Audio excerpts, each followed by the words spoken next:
oko manitiere kod kit ng'ol mopogore opogore. Kao kamano wadhi nyime kod weche manyien ka jatend migawo mar arita Ngire Kithure Kindiki omiyo bad migawo mochung'ne miyo jopiny obok mag wuoth kara passport mondo otiego chapa obok makamago e bwo ndalo 10 mabiro. Kindiki owacho magi e kinde mane otimo limbe mapoya apise bad migawo mayudore e Arambe House kogwen ma piny Rugo odiochieng' ma kawuono.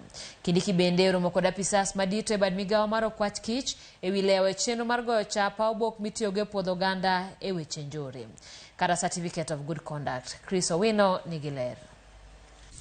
Kaka yo mar chopo singo mane omiyo oganda jo Kenya mar tieko dhugruok e chenro mar loso obok mag wuoth kata passports, jatend migawo mar arita Profesa Kithure Kindiki olimo Nyayo House kendo mar neno okenge ma piny owacho osegoyo e tieko midhiero no.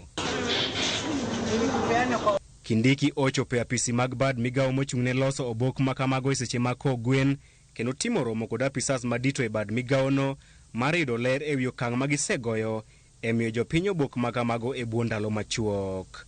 Bang' timo romo, Kindiki omiyo apisas mag Nyayo House chik mar neno ni gitieko goyo chapa obok mag wuoth modong' maromo 40,000 e bwo ndalo 10 mabiro kochakore odiochieng' ma kawuono.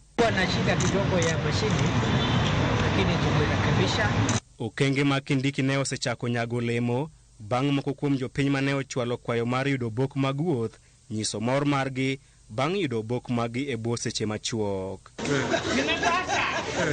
Kindiki onyiso jopiny mondo kik gol omenda moro amora kaka yo mar yudo obok mag wuoth ka osingo mar kawo okang' mager ne apisa ma ibiro yudo ka kawo asoya kuom jopiny.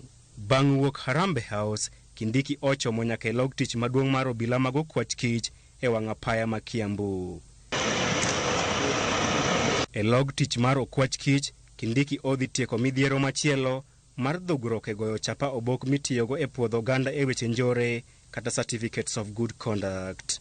Romo makamano okelo kanyakla ogai mar okwach kich Mohamed Amin kod jodito mamoko e bad migawo mar ofwamb kich. Kindiki okwayo kweth mar Mohamed Amin mondo tim duto manyalore mar neno ni oganda jo Kenya oyudo obok makamago e yo mapiyo maonge deko. One of the things that I really desire, you will assure me as I live, is that you will not allow that that very good standing that you have earned yourselves to go away.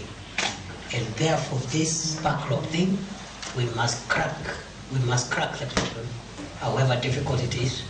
Chris Owino, Ramogi TV, Nairobi.